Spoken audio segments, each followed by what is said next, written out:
네, 한국 시각 3월 28일 목요일 저녁 7시입니다. 아, 글로벌하게 세계 각처에서 살고 계신 디아스포라 한인들 중에서 목요일 날 신앙과 신학 사랑방에 모여서 어, 진지하게 토론합니다. 네, 오늘은 유물론 기독교의 가능성과 한계입니다. 예. 우리 급진 전통 신학자로서 급진 전통 신학을 소개해 주셨던 김상재 목사님께서 우리 브리즈번의 김웅재 신부님의 유물론 기독교에 관해서 본인이 조금 집중적으로 유물론 신학의 가치와 또 거기에 대한 의문적인 한계는 이렇지 않을까라는 강연을 충실하게 준비하신 것 같습니다. 지금 바로 청에서 우리 노진 김상재 선생님을 통하여 유물론 기독교 신학의 유물론 기독교의 가능성과 한계 들어보도록 하겠습니다. 말씀하시죠. 예, 감사합니다. 지난번에 우리 김웅재 신부님께서 유물론적 기독교에 말씀하셨는데, 저도 사실 개인적으로 마음 한쪽에서 궁금증을 가지고 열심히 이제 책도 읽고 했는데, 혼자 고민하다가 비슷한 생각하는 분들이 여기서 계시구나 하니까 이제 많이 위로가 되고, 그 다음에 또 이런 문제를 또 다른 사람 앞에 말해볼 수 있는 것이 굉장히 공부에 도움이 된다. 이렇게 이제 생각이 되고요. 또 이번 기회에 또 제가 나름대로 읽은 것들, 생각들을 다시 재정리하는 기회가 된 것 같아가지고 그런 기회를 주신 여기 우리 또 지목사님께 감사를 드립니다. 역시 저는 뭐 전문학자가 아니니까 좀 피상적이지만 편하게 말씀을 드리도록 하겠습니다. 그 특히 이제 이 유물론적 신학에 연관된 분들이 사실 여러분 되시죠. 그런데 그거 다 언급하면은 뭐 시간이 너무 많이 걸리기 때문에 오늘은 그냥 그 지적을 중심으로 예, 편하게 말씀을 드리도록 하겠습니다. 지지에게 유물론적 기독교에서 사실은 제가 이야기하는 제일 중요한 거는 이제 마르크스하고 라깡이죠. 옛날에 우리가 80년대에 많이 읽히던 에리 프롬 같은 사람은 이제 마르크스와 프로이트가 이제 결합된 사고라면은 이 지적은 마르크스와 락강이 주로 이렇게 이제 결합된 사고를 하는데 프로이트와 락강은 이제 차이가 있잖아요. 그냥 피상적으로 이해하면 프로이트는 정신과 의사로서 정신신경증을 이제 치료의 관점에서 두고 생각하는 정신 분석이고, 그러니까 이제 신경증 환자나 비정상인을 정상인의 조화가 되도록 그런 측면에서 치료의 국면에서 이제 정신과 의사적인 접근을 했고, 락강은 치료보다는 인간의 욕망이 어떻게 기발되고 어떻게 발전하고 어떻게 터지는가에 대해서 깊이 천착한, 그러니까 환자에 대한 치료가 아니고 오히려 환자의 욕망을 탐구하면서 그 욕망을 분석하는 목표가 이 이제 정상의 수준에 조화하거나 그게 아니고 때로는 조화를 깰 수도 있다는 거죠. 그 균형을 깨서라도 새로운 돌파와 창조도 가능하다는 그런 입장에서 욕망을 말하는 데서 차이가 있습니다. 그래서 사실은 락강의 정신 분석은 상당히 이제 신학적이죠. 사실은 구조 자체가. 프로이트는 좀 그런 면이 덜한데 락강은 특별히 그의 욕망 이론은 굉장히 신학적입니다. 그래서 이제 지적이 이제 이 락강을 토대에 두는 것은 지적의 사유가 굉장히 그런 면에서는 신학적이다라는 것을 이제 반증해주는 이야기가 되겠죠.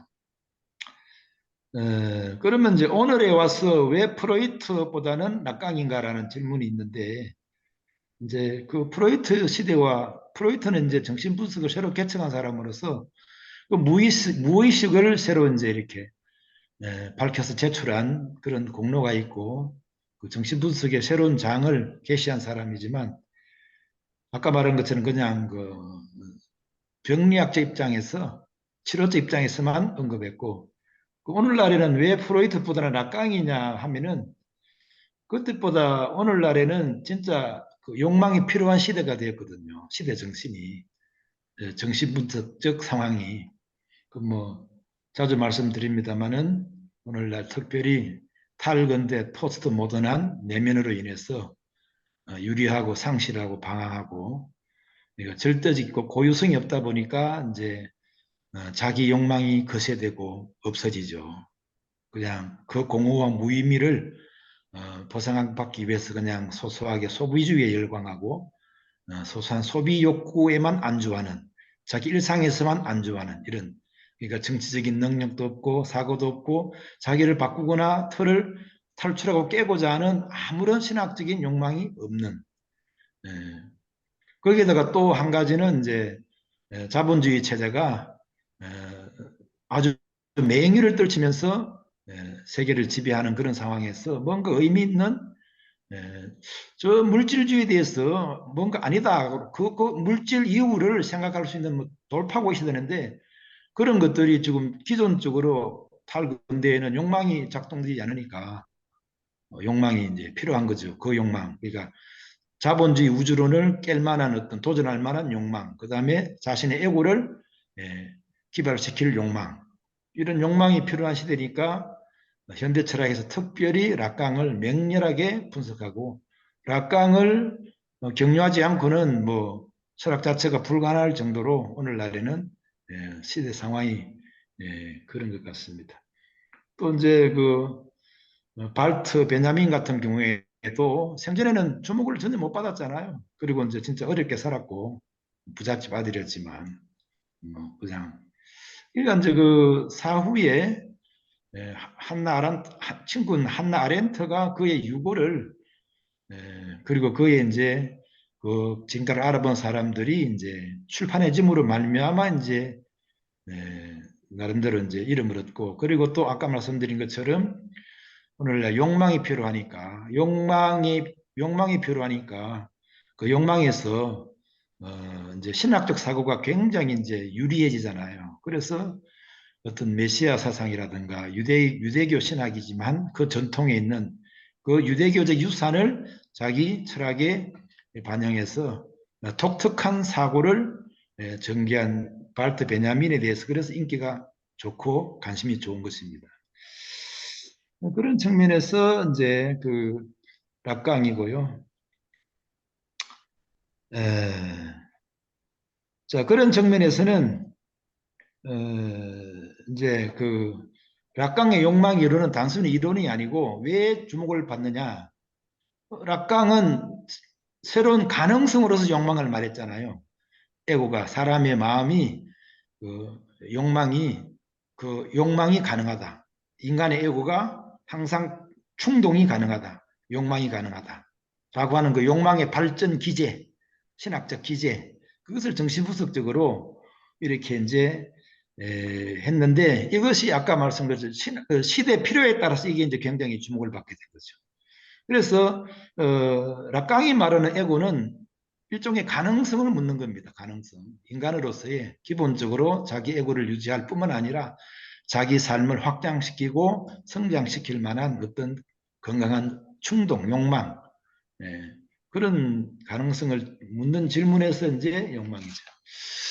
그래서 이제 여기서 지적은 이제 그러니까 마르크스도 사실은 마르크스의 사상도 사실은 유물론적이 하지만 그 기본 원형은 신학이잖아요. 신학.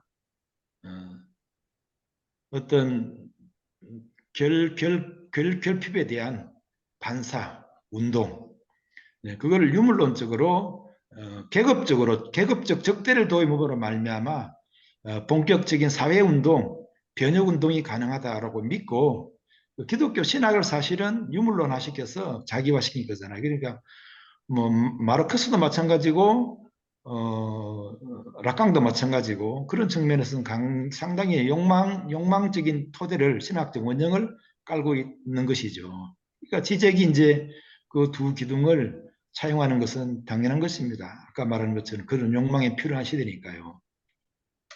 그래서 또 이제 그 탈근대 오늘날 탈근대에서도 여전히 지금 철학은 이제 뭐 그런 측면에서는 무력감에 빠지고 그래서 현대 철학은 이제 점점 신학화되고 이걸 나름대로 저항하고 뭔가 판을 바꿀 만한 어떤 심리적 비전을 찾아야 되니까 현대 철학은 많이 신학화가 되고 그리고 이제 그 이전에 현대 철학 이전에 뭐 덜레즈라든가 이런 탈근대 철학 이런 사람들은 이제 그 현대를 잘 분석하고 보여주는 데는 유능하지만 정치적 사고는 이제 불가능해지잖아요. 그런 측면에서는 이제 점점 현대 철학이 필연적으로 그에 대항해서 신학적이고 종교적이 될 수밖에 없는 거죠.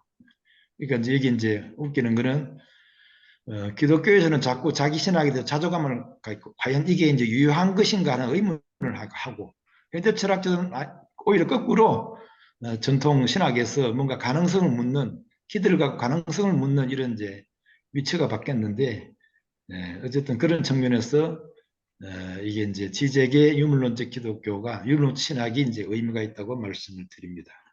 자, 그러면 이제 우리가 저게 흔히 이제 지난 시간에 제가 가끔 말씀드렸습니다만은 지적이 유물론적 신학이라고 말할 때 사람들이 이제 되게 오해를 하거든요. 굉장히 그 반종교적이고 반신학적이고 그리고 그렇게 혐의를 갖는데 지적이 말하는 거는 그런 사회과학적 무신론이 아니고 정신분석적 무신론이나 좀 차원이 좀 틀립니다.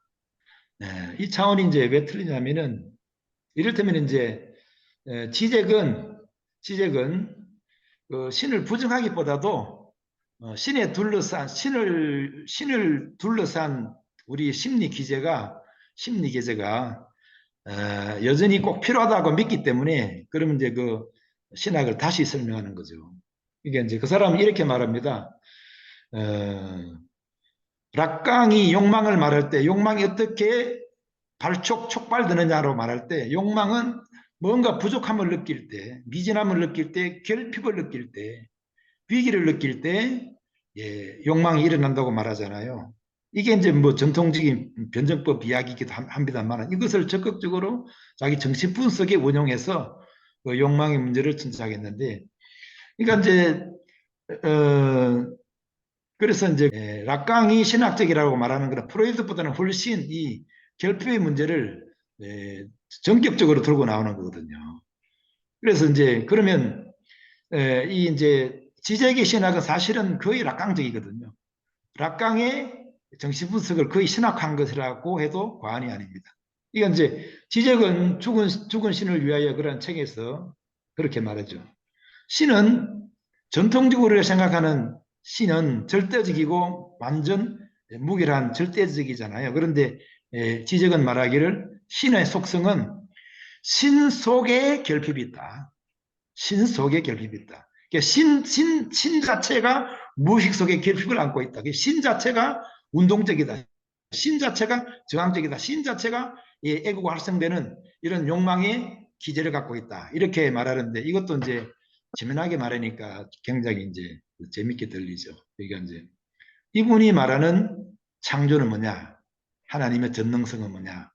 신은 원래 전능한데 이 인간의 욕망을 위해서 스스로 자기가 이 결핍을 자기 능력으로 자기 속에 도입해서 함재했다.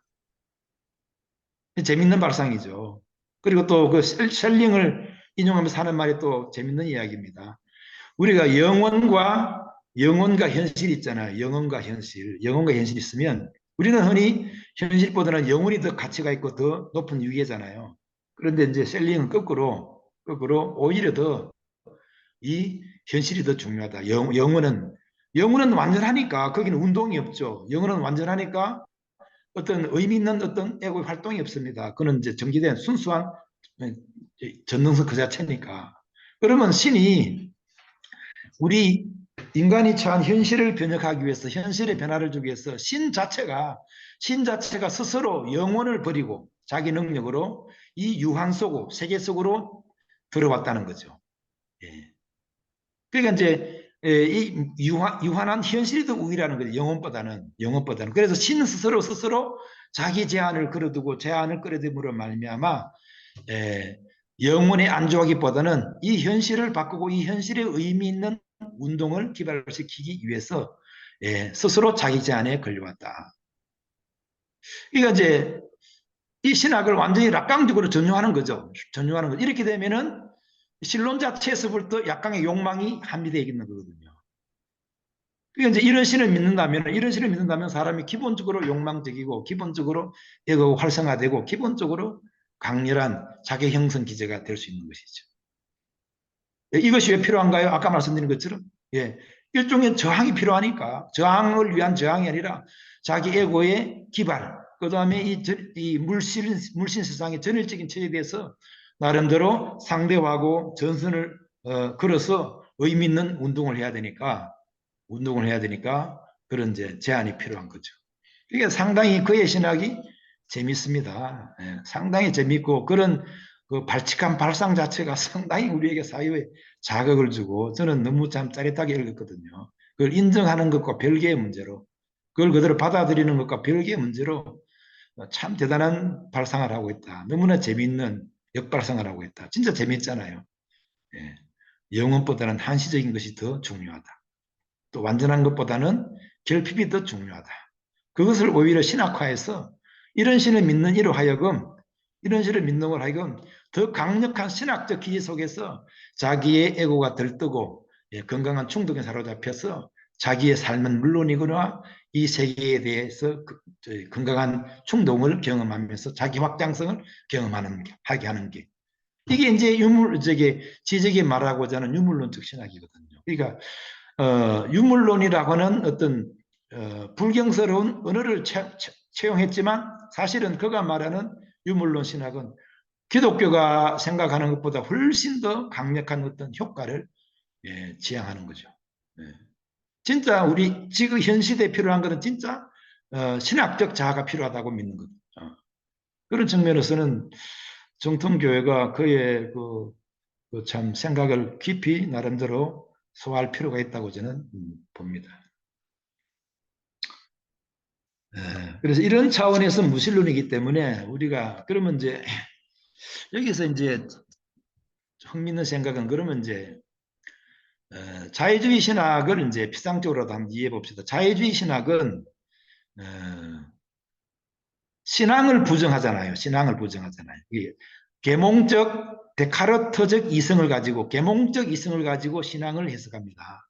그래서 계몽적 합리적 이성으로 해석할 수 없는 신앙의 부분은 이제 나름대로 다 발라내자는 이야기죠. 왜냐하면은 그런 야만과 그런 비약들이 그런 초월들이 기독교를 망하겠다라고 생각하기 때문에 그걸 걸러내어서 시대에 맞게 새로운 기독교, 통하는 기독교를 만들자고 한 것이 그들의 이제 생각이었잖아요. 그래서 이제 신앙에서 어떤 초합리적인, 초월적 이런 부분은 자꾸 제거하고 합리적 이성으로만 했단 말이죠. 그러면 결과가 어떻습니까? 사고를 자극하는 기독교는, 지적인 기독교는 만들었지만, 아까 말한 욕망의 문제, 쉽게 말하면 거듭남의 문제, 사람이 바뀌고 에고가 바뀌는 문제에 대해서는 사고할 수 없죠. 그래서 그런 측면에서는 상당히 자유주의가 비기독교적 신학이라고 할 수 있습니다. 기독교 안에서 일어난 신학이지만. 반대로 그에 비하면 지적의 무신론은 전통적인 기독교는 부정하고 다른 방법으로 말하지만 사실은 훨씬 더 기독교적이거든요. 예. 그런 신학으로 말미암아 신앙적 자아, 그 정치신학적 자아를 요구하고 그런 것들에 관심을 가지니까 훨씬 기독교적이죠. 그런 측면에서는 그 두 조류에 대해서 상당히 차이가 있다. 이렇게 말씀을 드리고 무신론의 성격이 다르다는 이야기죠. 그래서 이제 아까 시대 상황에서 이런 측면에서 이제 발트 베냐민도 있고 이제 그 유물론적 기독 신학을 말하면 발트 베냐민을 이제 빼놓을 수가 없고 그 다음에 그를 계승자를 자처한 조르주 아감벤 또 알랭 바디오는 또 다른 연계선에 있고 이런 분까지 합하면 너무 넓어지니까 오늘은 그냥 지적을 중심으로만 그냥 가볍게 언급해 드리도록 하겠습니다. 그러면 이제 여기서 이제 간단하게 이런 것이 이제 유물론적 신학이라면 그 가능성이 뭔가 제가 이제 나름대로 정리를 해보면 첫째는 이제 그 신학의 가능성을 주목해서 철학적인 언어로 잘 보여줬다는 것이 저는 상당히 가능성이 있다고 봅니다. 우리 기독교도 잘 모르는, 기독교 신학으로도 잘 모르는 국면을 신학의 가능성 문제를 다른 언어로 정신분석적으로 철학적으로 이렇게 제시해줬기 때문에 이 상당히 가능성 있는 이야기죠. 특별히 저번에 서로 논의한 것처럼 탈종교 시대에, 그 다음에 탈기독교, 탈교회 시대에 성인된 세계에 이런 부분은 상당히 중요하다고 봅니다. 그러니까 탈종교, 기독교의 권위를 잃고 기독교를 싫어하고 신학에 대해서 어떤 나름대로 거부감을 느끼는 시대에서 오히려 그 기독교에서 이 현대 문명에 직접적인 말 걸기가 가능하고 현대 문명에 의미 있는 발설을 할 수 있는 이런 그 신학의 가능성의 문제를, 욕망의 가능성의 자리를 전망해 줬다는 데에서는 기독교가 100% 받아들이고 그것을 빨리 현 시대에 언어화시켜서 써먹어야 됩니다. 그건 틀림없는 사실이죠. 근데 기독교조차도, 제도권 신학조차도 이런 기독교 신학이 이런 엄청난 메시지에 엄청난 함의가 있다는 것을 알지 못한 채 자꾸 그냥 자조적이고 이상하게, 또 제 입장에서는 그렇습니다. 또 뭐 새로운 거 만들려고 자꾸 이상한 기독교 밖의 것들을 또 이렇게 나름대로 뭔가 조인해서 뭔가를 새로운 걸 만들려고 그러는데, 제가 볼 때는 현대 철학자들이 인정하고 주목하는 이 신학의 가능성을 기독교가 마다할 이유가 없고, 강단에서도 제도권 속에서도 이런 언어를 빨리 해서 정말 시대 정신이요 시대 적절한 언어를 통해서 이 교착에 빠진 현대인들에게 말할 거리가 있잖아요. 너무나 좋은 이야기죠. 그리고 또 아까 말씀드린 것처럼 성인된 세상에 기독교가 할 수 있는 게 뭐겠습니까? 이제는 뭐 옛날에 장점인 구제 같은 것도 통하지도 않고, 이제는 뭐 국가가 더 잘하고 또 나라들이 잘 살다 보니까 복지 시스템으로 옛날에 교회가 하던 것뭐 엄청난 그뭐 전문성으로 잘 해내니까 이제 기독교가 들어설 자리가 없습니다. 또 민도가 낮아서 옛날에는 기독교가 최고의 지식기관이고 최고의 좋은 기관이었지, 이제는 역전돼 가지고 진짜 성인된 세계잖아요. 그러니까 기독교가 그리고 이제 뭐 구원론 이런 것도 이상 뭐 개혁신학도 더 이상 통하지도 않고 그런 시대도 아니고, 기독교가 할 수 있는 건 이제 아무것도 남지 않았고 유일하게 남아있는 게 이건 욕망의 자리가 남아있거든요. 욕망의 자리.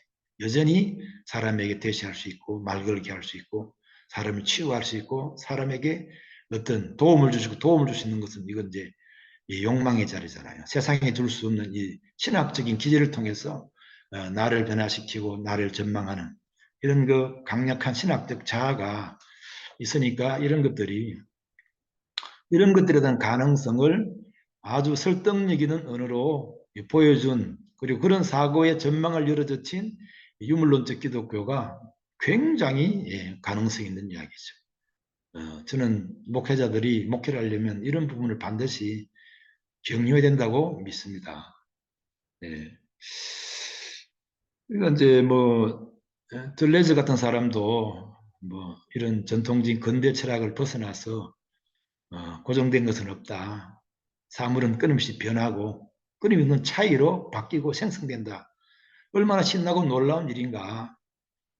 이렇게 이제 희망을 걸고 철학을 말했지만 사실은 우리 정통주 입장에서 볼 때는 끊임없이 변하고 끊임없이 생성하는 것도 불변의 어떤 그 욕망의 애고, 강한 영적 충동의 애고자만이 그 변하는 그 차이와 생성을 느낄 수 있는 것이지, 애고 자체가 위기에 빠진 사람은 그 변화와 생성 자체를 누릴 능력이 없잖아요. 계속 변할수록 더 불안해지고 더 자아가 흔들리니까, 그런 측면에서 진짜 들레스주의자가 되려면은 그런 면에서도 신학적 기제가 있어야 되는 거죠. 예.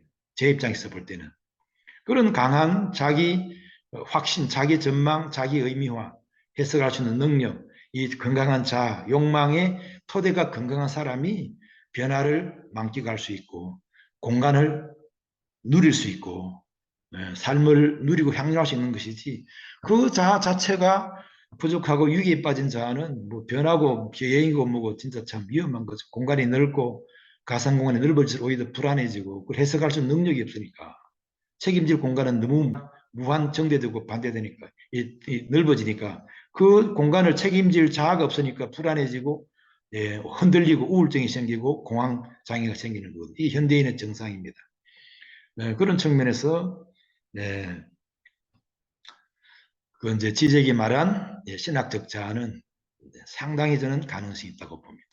그 다음에 이제 두 번째는 또 뭐 비슷한 이야기인데 예, 이 성인된 세계에서 신학이 어떻게 교회가 어떻게 예, 치고 나갈 것인가 성인된 세계에서 복음을 어떻게 전할 것인가 성인된 세계에서 기독교를 어떻게 설명하고 어떻게 유지시킬 것인가 발전시킬 것인가에 대해서도 예, 이런 지적식의 유물론적 기독교는 상당한 전망을 우리에게 줍니다. 예, 그래서 보네포가 염려한 성인의 세계 이후에도 얼마든지 기독교가 더 활성화될 수 있고 더 건강하게 예, 논의 가능하다는 이런 비전을 준 것이 저는 상당히 예, 가능성이 있다고 봅니다. 그 다음에 이제 세 번째 이제 전선의 문제죠. 전선의 문제. 예, 이 에고의 전선의 문제. 에고가 적대가 있을 때 활성화되잖아요. 예, 비빌 언덕이 있을 때 활성화되고 그래서 이 적대는 인간의 본성이고 소중한 본능이죠. 이것이 이제 과잉되어서 문제가 되고 강력한 대립적 자아, 그냥 차별과 폭력으로 발전하면 이거는 이제 병리적인 문제지만 사실은 정신 건강에 적당한 적정한 수준의 이 적대는 꼭 필요하잖아요. 그래서 전선을 잃어버리면 인간은 그냥 우울증에 빠지고 또 교회도 마찬가지입니다. 지금도 옛날에 그 냉전의 전선이 있을 때는 기독교가 활성화됐죠. 방공 하나만으로도 뭐 통했습니다. 근데 지금은 이제 그 냉전 이후에 되다 보니까 기독교가 새로운 전선을 찾지 못하니까 자꾸 이상한 병리적인 전선을 갖다 대고 파시즘에 빠지고 종교 중독증에 빠지고 그 다음에 레드 컴플렉스를 계속 소환하면서 그 과거에 그 활성화된 애고를 유지하려는 것 자꾸 그런 시대착오적인 예, 정상을 일으키는 거거든요. 그러니까 그런 측면에서 지적이 말하는 또한 현대 철학들이 말하는 전선, 이 세계를 지배하고 있는 물질 자본주의, 예, 자본주의 전일 체제에 대해서 이것이 하나의 전선을 깔고 그걸 뭐 파괴적으로 부정하거나 그런 것이 아니라 이 물질 자본주의 소비자 세계관을 넘어서 더 인간답게 소비하고 더 인간다운 삶을 살고 더 자기 확장적인 삶이 가능한 예, 그런 전선이 필요하다는 거죠. 그런 전선을 보여주니까 이제 그 현대 철학자들의 책이 자리를 켜고 관심을 끄는 것인데 이런 측면에서도 이 교회의 전선을 이런 측면에서 상당히 나름대로 응용해서 도움이 될 수가 있습니다. 그래서 엉뚱한 데 전선을 찾지 말고 이 물질 자본주의, 비인간적인 소비 제국 이런 측면에서 나름대로 전선을 걸고 그에 대항해서 어떤 사회과학적인 투쟁은 이제 그 다음 문제고 일단 내 에고 자체에서 내 에고의 영적 세계관 자체에서 그런 전선이 있다면은 에고가 건강해지고 자기 성장적이 되는 것이죠. 그런 측면에서도 전선을 잃어버린 교회, 기독교에 대해서 아주 좋은 도전과 자극이 되고 좋은 전망이 된다고 저는 확신합니다. 그러면 가능성이 그렇고요. 그 다음에 이제 굳이 한계를 지적한다면 그렇더라도 지적식의 유물론 신학은 이제 권위를 충분히 사고하지 못한다는 것이 제 이제 입장입니다. 예. 그런 정시분석적 전선만으로는 부족하다.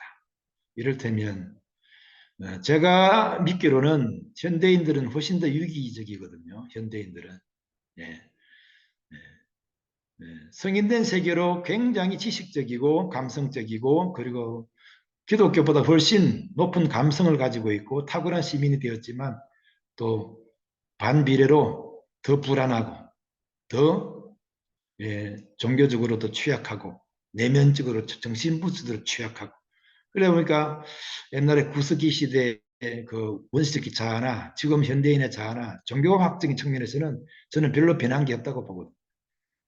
여전히 불안하고 여전히 결핍에 시달리고 여전히 예, 위기적이고 그러니까 뭐 입고 있는 외양의 문화나 양식은 달랐을 뿐이지 그 종교학적인 무의식은 절대 바뀌지 않았다고 저는 보거든요. 그런 측면에서는 여전히 그의 그 위기에 합당한 그 위기를 타개하고 그 위기 의식을 걸만한 충분한 권위가 필요하다. 종교학적으로도 신학적으로도 그런 측면에서는 지제학식의 유물론적 기독교는 부족하다. 그런 측면에서 지적할 수 있고 그리고 또 이제 그런 신학은 결국 아무리 욕망 기저적이를 한다 하더라도 내재적 신학의 범주를 넘어서지 못하죠. 결국 초월을 사고하지 않으니까. 네. 근데 그 절대적 초월은 정신분석적 측면에서는 의식의 지렛대거든요. 나보다 큰 전능한 능력에 의지할 때 인간은 비로소 변화 가능성에 대한 믿음이 가능해지는 거거든요. 그래서 모시오경이 절대적인 권위를 강조한 게 그게 상당히 정신분석적으로는 굉장히 의미가 있는 이야기고 그 정신분석적 의미를 우리는 충분히 읽어야 된다고 저는 믿고 있는 입장인데 그런 측면에서는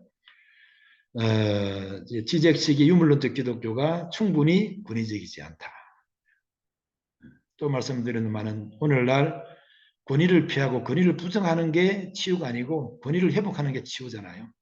권위가 없고 무권위고 권위를 인정하지 않으니까 서로 우울증에 빠지니까 에고 자체가 설명이 안 되니까 이제는 권위가 정치요, 권위가 치유요, 권위가 새로운 자유와 해방이 된 역전의 시대가 왔습니다. 그런 측면에서는. 다만 이제 건드를 겪었기 때문에 권위가 과도한 폭력으로 그다음에 과도한 억압으로 작동되는 것은 뭐 당연히 건드를 겪었기 때문에 우리가 충분히 염두에 둬야 되지만 오늘날에는 권위가 치유거든요. 그래서 그런 측면에서는 정통주의적 신관이 그런 측면에서는 치유와 권위입니다. 나를 변화시킨다고 하는 어떤 가능성으로 초대하는 일종의 치유거든요. 그러니까 그런 측면에서는 지제학식의 유물론적 기독교가 결국 인간의 생각이니까 그 내재주의를 벗어나지 못한다. 그런 게 제 입장이고 그 다음에 세 번째는 역시 이제 신학이 아니고 민중신앙적 입장에서 볼 때 유물론적 기독교 이론은 너무 어렵다. 이거 막 진짜 어렵거든요. 그 이론 자체가. 그러니까 그 소수의 어떤 관심을 갖는 전문가들은 이해할 수 있지만 이게 이제 민중적으로는 너무 어렵고 너무 멀어서 이것이 만약 교회에서 공유가 가능할 것인가. 그래서 만약에 이제 이런 이야기를 그냥 뭐 교인들이 알아듣지도 못하는데 만약에 그 의미를 모르는데 그냥 뭐 유물론적이나 이렇게 말했다가는 상당히 어려워지죠. 지혜롭게 그런 것들은 이제 피해가고 그리고 내 속에 이제 그런 비전을 가지고 응용하면 되는 것이지. 이걸 이제 공공연하게 발설했다가는 오해받기 딱 십상이죠. 일반 저기 교인들이나 일반 민중들은 절대 못 알아듣고 100번 오해합니다. 그렇기 때문에 너무 어렵고 그래서 그런 측면에서는 아까 말씀드린 것처럼 여전히 종교학적인 인간, 여전히 두려움과 불안에 시달리는 종교학적으로 여전히 진보 진화하지 않은 이 현대인들의 반성인의 세상에서 볼 때는 영원히 민중적이지 않다. 그래서 여전히 필요한 것은 민중신학이 아니고 민중신앙이 저는 필요하다고 믿거든요. 여전히 아무리 현대적이고 아무리 포스트 모던한 세련된 AI 문명의 시대라 하더라도 신앙은 단순 무식 과격, 민중적인 것이 필요하다. 다만 우리가 그 신학이 없는 그 신앙 파토스만을 보고는 너무나 많은 시행착오가 있었기 때문에 충분히 신학적인 감각으로 선용할 필요가 있지만 어쨌든 간에 기본적으로는 민중신앙이 필요하다고 말할 때 그런 측면에서는 유물론적 기독교를 소화하고 이걸 나름대로 응용하기 위해서는 이런 감각이 필요하다고 저는 봅니다.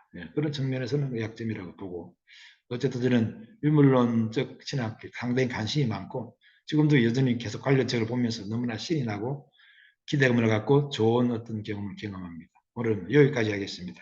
네. 구독과 좋아요 잊지 않으셨죠?